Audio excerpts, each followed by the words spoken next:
오늘 거룩한 주일에 주의 전에 나오신 여러분들 위해 하나님의 크신 은혜와 복이 임하시기를 주님의 이름으로 축원합니다.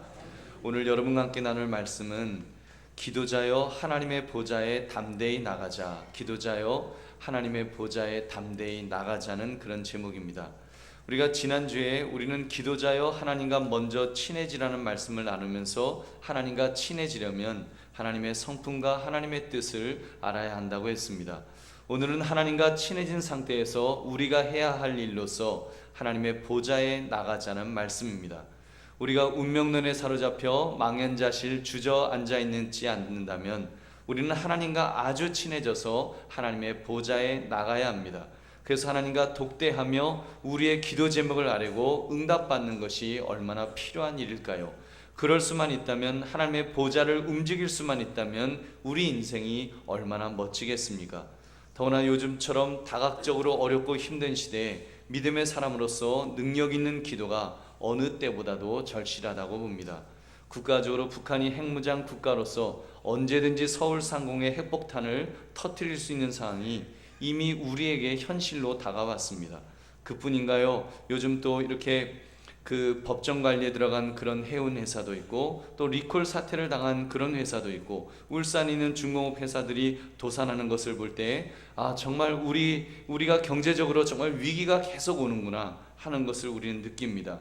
거기다 엎친 데 덮친 격으로 절대 안전할 줄 알았던 우리 대한민국에서 강진이 발생해서 아파트가 흔들리고 담벽에 금이 가는 일이 일어났습니다. 정말 어디에다가 이제는 안전한 곳이 없구나, 마음 들 곳 없이 그렇게 살아가야 되는 현실이 되었습니다. 이럴 때 믿음의 사람이 믿음의 기도를 할 수 있다면 얼마나 좋겠습니까? 하나님의 마음을 움직일 만한 그런 위대한 역사가 일어날 수 있다면 얼마나 좋겠냐는 말입니다. 이 모든 것이 하나님의 보좌 앞에 나가서 하나님의 보좌를 움직이면 가능한 줄 믿으시기 바랍니다. 여러분, 그러므로 기도자여 하나님의 보좌에 담대히 나가자, 이 제목처럼 하나님의 보좌에 담대히 나가시는 저와 여러분 되시기를 주님의 이름으로 축원합니다. 첫째, 우리가 하나님의 보좌에 나갈 수 있는 이유는 대제사장이신 예수님을 의지하기 때문입니다.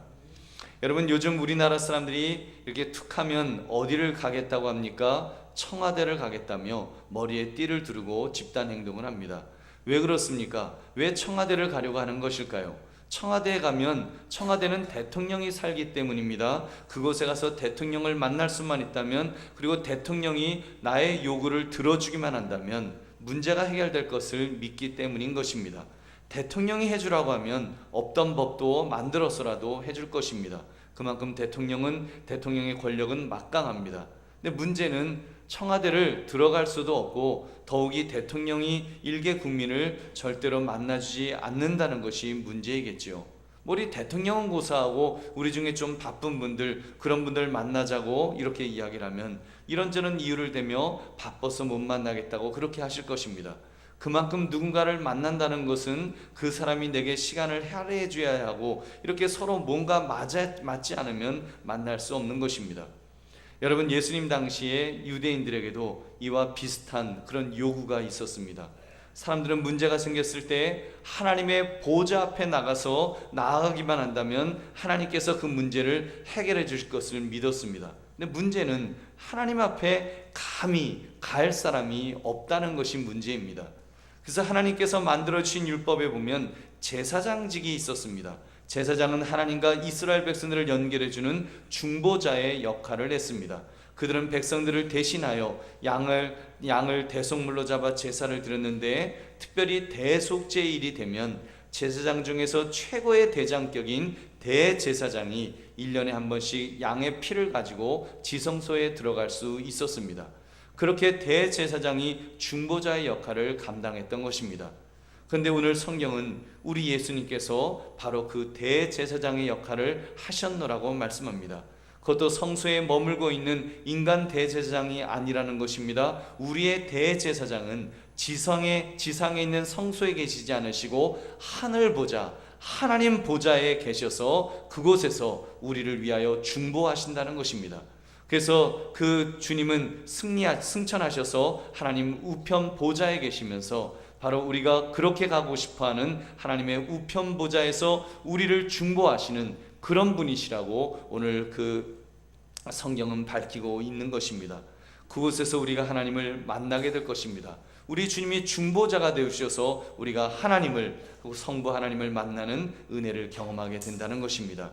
14절 말씀, 그러므로 우리에게 큰 대제사장이 계시니 승천하시니 곧 하나님의 아들 예수시라 우리가 믿는 도리를 굳게 잡을지어다. 아멘. 여러분, 그러므로 우리 예수님은 아론을 포함하여 이 땅에 있는 그 어떤 대제사장에 비할 수 없이 크신 분이라고 했습니다. 그러면서도 하나님의 아들 예수가 되셔서 바로 인간적 본성과 인간을 체휼하시는 그런 성품을 보여주셨습니다. 그러므로 우리는 무엇을 어떻게 해야 한다고 말씀합니까? 우리는 믿는 도리를 굳게 잡아야 한다고 했습니다. 오직 예수 그리스도, 예수님 한 분만 우리가 붙들며 나가면, 여러분, 우리를 구원해 주실 분이심을 우리가 붙들며 나가면 하나님께서 우리에게 구원의 은혜를 베풀어 주실 것입니다. 여러분, 그러므로 대제사장이신 예수 그리스도를 의지하며 담대하게 나아가시기를 주님의 이름으로 축원합니다. 둘째, 우리가 하나님의 보좌에 나갈 수 있는 이유는 우리의 연약함을 잘 아시는 분이시기 때문입니다. 우리가 하나님의 보좌 앞에 담대히 나갈 수도 없지만, 나가는 것도 중요하지만, 여러분, 그런다고 모든 문제가 해결되는 것은 아닙니다. 그보다 더 큰 문제가 우리 앞에 놓여져 있습니다. 그것이 무엇입니까? 그것은 바로 우리 하나님 아버지와 정말 우리가 커뮤니케이션, 소통을 해야 되는데 과연 소통이 잘 될 것이냐는 말입니다. 아쉬운 소리를 하려고 용기를 내어 갔는데 만약에 난 도대체 너를 이해할 수가 없다. 왜 사람이 그렇게 이렇게 별 볼 일이 없냐? 만약에 그렇게 물으신다면 여러분, 우리가 뭐라고 답할 수가, 그 앞에 설 수 있을까요? 우리 그런 일 있죠. 우리 자녀 중에 공부를 아주 못하는 그런 자녀가 있어서 너무 공부를 못해서 이제 서울대학생을 이제 가정교사로 붙여줬는데, 여러분, 가정교사가 자녀가 너무 공부를 못하니까 이렇게 말할 수 있을 것입니다. 너는 어떻게 이 쉬운 수학 문제를 못 푸니? 난 공부가 제일 쉬운데 어떻게 이 쉬운 공부를 못하니? 여러분, 그런 얘기 들어보셨어요? 그럼 자녀 상처받는 거예요. 여러분, 왜 그런 말을 하는 것일까요? 서울대학생 과외 선생님과 내 자녀 간에 괴리가 있기 때문입니다. 요즘 말로 수준차가 난다는 말이에요. 과외 선생님의 수준은 공부를 높으니까 공부를 잘할 수밖에 없고, 내 자녀의 수준은 이렇게 낮기 때문에 이건 못하는 겁니다. 여러분, 그렇다면 창조주이신 하나님과 피조물인 우리는 얼마나 더 그 수준이 다르겠습니까? 차이가 날까요? 엄밀히 말하면 하나님과 우리의 차이가 우리와 같은 피조물인 바퀴벌레와 인간의 차이보다 훨씬 더 클 것임에 틀림없습니다. 그렇다면 우리는 하나님의 보좌 앞에 나갈 수 없는 것일까요? 나가봤자 하나님과 너무 차이가 나니까 하나님이 우리를 이해하지 못하시면 우리 나가봤자 아무 소용없지 않겠냐는 말입니다. 답부터 말씀드리면 나갈 수 있습니다. 왜요? 우리 주님은 우리의 연약함을 잘 아시는 분이시기 때문입니다. 여러분, 15절 말씀 우리 한번 같이 읽겠습니다. 시작.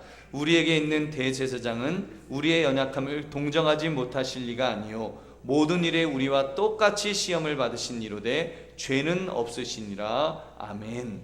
우리 주님은 우리가 겪는 시험을 다 겪으신 분이라고 말씀합니다. 아니, 우리가 겪는 것보다 더한 시험을 겪으셨습니다. 왜요? 우리 예수님은 죄가 없으신 분이시기 때문에 인간이 겪어야 될 가장 힘든 시험까지도 다 겪으신 분이심에 틀림없습니다. 여러분, 고통도 마찬가지입니다. 여러분, 인간은 고통을 겪다가요 도저히 감당할 수 없으면 의식을 잃어버립니다. 왜요? 감당이 안 되면 고통을 감지하는 뇌 기능이 무의식 속에서 신호를 끊어버리기 때문입니다. 그렇기 때문에 인간은 고통을 느끼지만 엄밀히 말하면 제일 큰 고통에 대해서는 느끼다 마는 것입니다. 그러나 죄 없으신 우리 예수님은 어떠셨을까요? 우리 예수님은 다 감당하셨습니다. 십자가 위에서 인간이 감당해야 될 고통을 모두 감당하신 것입니다. 심지어 어떤 군인이 마취 효과가 있는 모략을 탄 포도주를 찍어서 마시라고 했을 때 그것조차 거절하심으로 우리를 위한 모든 고통을 경험하신 줄 믿으시기 바랍니다. 여러분, 이 말이 우리에게 얼마나 큰 위로를 주는 말씀인지요. 사람들 중에는 이런 말을 합니다. 지금 내가 겪고 있는 고통이 얼마나 큰지, 그 유혹이 얼마나 큰지 모르실 거라고. 아마 우리 예수님도 그건 감당하기 힘드실 것입니다. 이런 말을 합니다. 자기가 직면한 유혹과 고통이 너무 크기 때문에 그런 생각을 하는 것이죠. 여러분 과연 그럴까요? 여러분 유혹을 예로 들어서 어떤 분은 그럴 거예요. 예수님도 나 같은 유혹을 당하면 예수님도 당하셨을 거예요. 그렇게 말할 수 있어요. 여러분 그렇지 않습니다. 우리 예수님이 당하신 유혹의 강도수를 한번 생각해 보십시오. 우리가 유혹의 강도수를 말하면 만약에 1에서 10까지라고 말한다면 우리 보통 사람들은 한 3이든지 한 4 정도만 되어도 그냥 넘어가 버립니다. 인내심이 강한 사람도 5번, 6번, 7번 정도 되면 모두 넘어가 버릴 것입니다. 그러나 우리 예수님은 죄가 없으신 분이시기 때문에 10까지 고스란히 그 유혹을 다 겪으셔야 했습니다. 엄밀히 따진다면 예수님이 당하신 초고강도의 유혹 10번은 인간 중 그 누구도 겪어보지 못한 가장 센 고강도의 유혹을 예수님은 인내하셨음에 틀림없습니다. 왜요? 예수님은 죄가 없으신 분이기 때문에 견딜 수 있는 것을 다 견디신 거예요. 유혹도 우리는 죄가 있기 때문에 그 전에 다 넘어가요. 그러나 예수님은 그 초고강도의 유혹까지도 다 견디셨다라고 말씀하는 것입니다. 여러분 그런 예수님이시기 때문에 우리가 유혹을 당하고 고통 속에서 힘들어할 때 우리를 동정해 주십니다. 마치 예수님께서 당하신 것처럼 아무개야 내가 너가 겪고 있는 그 유혹을 안다. 내가 너가 겪고 있는 그 고통을 내가 다 알고 있다. 얼마나 힘드냐, 얼마나 괴롭냐, 내가 너를 너무나도 잘 안다. 너의 머리카락까지라도 셀 정도로 나는 너를 잘 안다라고 우리 주님 말씀하십니다. 여러분 그 주님을 우리가 만나면 주님 안에서 위로받게 될 줄로 믿습니다. 그러므로 누구보다도 어쩌면 내 자신보다도 나를 더 잘 아시는 주님께 우리가 참으로 감사 감격하며 그 주님을 바라보시기를 주님의 이름으로 축원합니다. 세 번째로 우리가 하나님 앞에 나갈 수 있는 이유는 주님께서 우리를 긍휼과 은혜로 도우시기 때문입니다. 우리가 어떤 존재인지 우리를 나보다 더 잘 아시는 주님이라고 한다면 그 주님께 우리는 담대하게 나갈 수 있습니다. 담대하게 나갈 수 있습니다. 어떻게 하느냐고요? 왜냐하면 주님께서는 우리를 긍휼과 은혜로 도우시기 때문입니다. 우리 16절 말씀 함께 읽겠습니다. 시작. 그러므로 우리는 긍휼하심을 받고 때를 따라 돕는 은혜를 얻기 위하여 은혜의 보좌 앞에 담대히 나아갈 것이니라. 아멘. 여러분 사실 하나님 앞이라는 것이 우리가 그렇게 편안하게 갈 수 있는 그런 곳은 아닙니다. 하나님의 보좌는 권위, 권세, 영예, 영광, 존귀, 위엄의 자리입니다. 그 자리에 우리 하나님께서 좌정에 계십니다. 그러므로 우리는 그 앞에 존경과 경외의 태도로 나아가야 하는 것입니다. 사극이라든지 유럽 배경의 고전 영화 보시면 왕이나 황제 앞에 나가는 백성들의 모습을 여러분 기억하실 것입니다. 그 왕 앞에 머리를 조아릴 때 보면 얼마나 왕을 어려워하는지요. 만약 왕이 여봐라 하면서 큰 고함을 치면 산천초목이 벌벌 떨 정도로 그렇게 왕은 위엄이 있습니다. 여러분 그런 장면 기억하실 것입니다. 우리 하나님의 위엄이 그깟 일개 왕과 왕의 위엄과 비교되실 수가 있으시겠습니까? 근데 성경은 그 하나님의 보좌를 한마디로 정의하고 있습니다. 아주 막 두렵고 떨리는 그런 곳으로 정의하는 것이 아니라 은혜의 보좌라고 정의합니다. 은혜의 보좌. 마치 하나님의 보좌에 페인트를 칠하는데 왕과 같은 위엄을 갖고 계신 그 보좌에 분홍색, 노란색으로 너무 친근감가는 마치 그 유치원에 있는 그런 그림 같은 그런 색을 입히는 것과 같은 말씀을 하는 것입니다. 하나님의 보좌는 은혜의 보좌입니다. 원래 하나님의 보좌가 은혜의 보좌였다는 것은 아닐 것입니다. 원래는 그 보좌 앞에서 심판받아야 되는 심판의 보좌입니다. 근데 우리는 그 보좌가 은혜의 보좌라고 말씀하는 것입니다. 은혜의 보좌 앞에 담대히 나갈 것입니다. 우리가 어떻게 그 하나님의 보좌 앞에 담대히 나갈 수 있는지 그 답을 우리에게 주고 있는 것입니다. 하나님의 보좌 앞에 우리가 어떻게 담대히 나갑니까? 벌벌 떨면서 나가도 정말 부족한 그런 그 자리인데 여러분 그 보좌는 은혜의 보좌이기 때문에 우리가 그 앞에 담대히 나갈 수 있는 줄 믿으시기 바랍니다. 여러분, 그 보좌는 우리에게 은혜를 베푸시기 위한 보좌다라고 말씀하였습니다. 어떻게 이것이 가능할까요? 무슨 근거로 지금 히브리서 기자는 그런 기가 막힌 진리를 선포하고 있는 것일까요? 그것은 바로 앞서 14절에서 밝히 드러난 것처럼 예수 그리스도, 우리의 대제사장, 우리의 약함을 동정하신 예수 그리스도 때문인 줄 믿으시기 바랍니다. 예수님이 그곳에 계셔서 중보해 주시는 것입니다. 예수님께서 바로 그 보좌가 있는 곳에 계십니다. 예수님은 세상의 구주로서 세상의 죄를 위하여 자신의 생명을 희생하신 그 이상적인 그 예수님께서 그곳에 계시기 때문에 우리는 예수님 붙들고 예수님 의지하고 하나님의 보좌 앞에, 성부 하나님의 보좌 앞에 담대하게 나아갈 수 있는 것입니다. 그곳에서 우리를 위해서 예수님은 간구하고 계십니다. 예수님이 간구하시면 무엇인지 예수님이 원하시는 것은 성부 하나님께서 들어주시는 것입니다. 여러분, 예수님은 하나님의 보좌 앞에서 우리의 대변자여 중보자시요 대제사장이 되어주셔서 우리를 중보하시는 줄 믿으시기 바랍니다. 여러분, 그래서 그 하나님의 보좌를 심판의 보좌에서 은혜의 보좌로 바꾸어 주셨기 때문에, 예수님으로 인하여 예수님 때문에 은혜의 보좌로 바꾸어 주셨기 때문에 우리는 하나님의 보좌 앞에 담대하게 나갈 수 있는 줄로 믿습니다. 그러니 어찌 우리가 담대하게 나가지 않을 수 있겠습니까? 우리 기도자여 하나님의 보좌 앞에 담대하게 나가시기를 주님의 이름으로 축원합니다. 왜 하나님의 보좌에 담대히 나가지 않으시는지 여러분 이제 아셨죠? 우리의 삶이 너무 고단하기 때문에, 우리 인생이 점점 살기가 힘들어지기 때문에 우리는 정말 하나님의 도우심이 더 절실히 필요한 것 같습니다. 그렇기 때문에 때를 따라 돕는 은혜가 필요합니다. 우리에겐 정말 때를 따라 돕는 은혜, 하나님의 은혜가 필요한 것입니다. 하나님의 긍휼하심은 때를 따라 돕는 은혜라는 것입니다. 하나님의 사랑은 때를 따라 돕는 은혜라고 말씀하십니다. 때를 따라 돕는 은혜. 우리에게 어떤 어려움과 역경과 유혹이 닥쳐온다고 할지라도 때를 따라 돕는 은혜는 그 유혹, 그 역경, 그 어려움, 그 고통 모든 것들을 상쇄하시는 그런 도우심을 우리에게 주실 줄로 믿습니다. 여러분, 하나님께서 도와주실 것입니다. 하나님께서는 그분의 엄청난 은혜, 즉 그분의 모든 능력과 축복을 우리에게 부어주실 것입니다. 그러면 우리가 살 수 있습니다. 우리가 북한의 위협이, 핵 위협이 아무리 크다고 할지라도 우리는 살 수 있습니다. 우리가 외세에 어떤 겁박이 있다 할지라도, 주변 국가들이 우리를 흔든다고 할지라도 믿음의 사람이 하나님의 보좌 앞에 나가서 기도하면 살려주실 줄 믿으시기 바랍니다. 여러분, 하나님이 우리 편이 되어주시면 우리가 무엇을 두려워하겠습니까? 사랑하는 성도들이여, 지금이야말로 여러분, 이때야말로 여러분 때를 따라 돕는 은혜를 구하며 기도할 때인 줄로 믿습니다. 지금 이 시대야말로 하나님께서는 담대하게 은혜의 보좌 앞에 나가 기도하는 기도자를 찾으신다는 말입니다.